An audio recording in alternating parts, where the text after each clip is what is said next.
आप कह रहे हैं मोदी जी ने कोई स्कूल नहीं बनाया। भाई साहब 350 मेडिकल कॉलेज बने मोदी जी के आने के बाद, 550 नई यूनिवर्सिटीज बनी है, पूरे 100% पावर का कवर हो गया है। भारत ने ऊर्जा के उत्पादन में 50% इंस्टॉल कैपेसिटी क्लीन एनर्जी से प्राप्त कर ली है। दूसरे बड़े मोबाइल हैंडसेट के मैन्युफैक्चरर बने हैं और डिजिटल ट्रांजैक्शन में दुनिया के नंबर 1 देश बने हैं। इसके नजरों पे चश्मा ही चढ़ा हुआ, उसे क्या दिखाई पड़ेगा?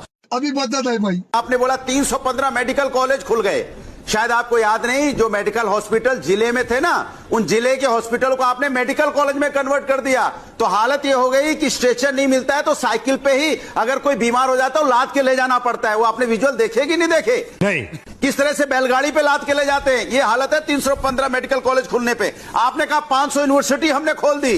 भैया नाम भी बताते जाइएगा, 500 यूनिवर्सिटी विश्व क्लास की कहां खुल गई है। और जो यूनिवर्सिटी खुली है, अगर इतनी यूनिवर्सिटी आपने खोल दी तो ये भी बता दीजिए कि नकल माफिया कहां से पैदा हो गए। हर बार पेपर लीक हो जाता है।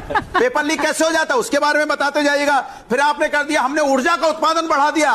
बिजली कट बताते जाइएगा, किस तरह से बिजली चली जाती है और घंटों घंटों बिजली नहीं आती है। फिर आपने बोला हमारा मोबाइल उत्पादन में हम नंबर 1 हो गए, इंडिया डिजिटल हो गया। अरे भैया डिजिटल इंडिया हो गया, और आपसे जब वोटर का मांगा जाता है भैया चुनाव आयोग से कि आप वो डिजिटल दे दो, वोटिंग जो इस तरह वोटर वोट डालते हैं वो डिजिटल डाटा दे दो, तब आप नहीं दे पाते, तब आपकी टाई फिक्स हो जाती है। ये सवाल जो है ना आपके, इसके जवाब आपके पास नहीं होते। डाटा होता है।